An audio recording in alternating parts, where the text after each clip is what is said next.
So here we have the Mini Cooper 5-door hatchback on an 18 plate. I'm going to start off by showing you around the outside of the car, and then we'll hop in and run through some controls on the inside. But from the outside you can see that it's a 5-door car with alloy wheels and tinted windows. Let's start off inside the boot and then work our way around the rest of the car from there.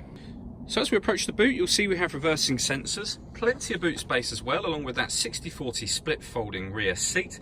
And then this tray section will fold and fold again to give you even more space underneath it. Okay, so we're just going to work our way back round to the front of the car, and then we'll hop in and run through some controls on the inside. But now that we've done a full circle of it, you can see it's a great looking car the whole way round.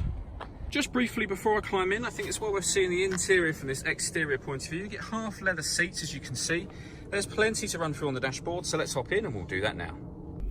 Okay, so now that we're inside the car, we're going to start with the dials. On the left-hand side, we have the rev counter, and on the right-hand side, the fuel gauge with the speedometer in the middle.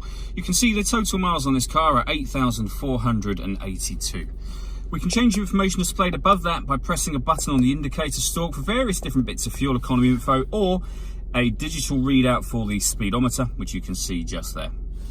If we back out to the steering wheel, on the left-hand side, we have cruise control and speed limiter, and on the right-hand side, we have stereo controls and voice activation for the phone. So hit that button, ask it to dial anyone in your contacts list, and it can do that for you without you having to take your phone from your bag or your pocket.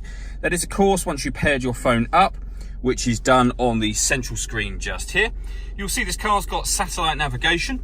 There's a full video showing how this works on our website and on our Facebook page, which are well worth checking out. But we're going to go back to the main menu.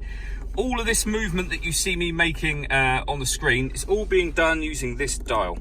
So twisting it, pushing it down, it moves to the right, left, up and down as well. And you can access certain main menus directly from here. We are on the main menu at the moment, which is where you would access your navigation, for example, radio, and your multimedia. So when it comes to the radio on this car, we have FM, AM and DAB digital radio all available to us.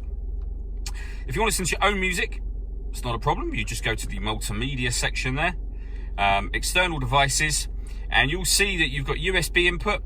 You can stream music wirelessly via Bluetooth audio, and there's auxiliary input as well. So plenty of ways to listen to your music in this car.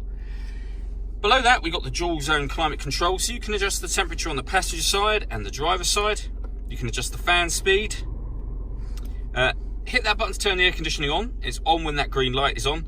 Or hit auto, and the car will maintain those temperatures by taking control of the fan speed itself. Press auto again, and you'll go back to your previous settings.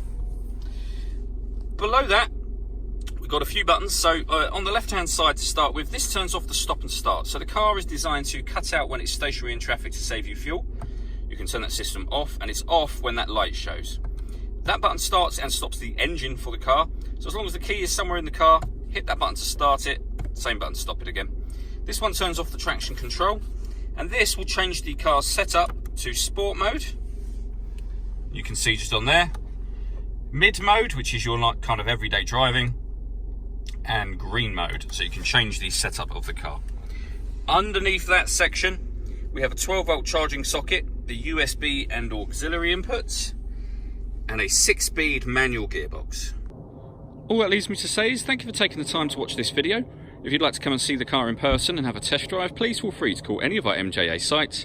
We'd love to hear from you soon.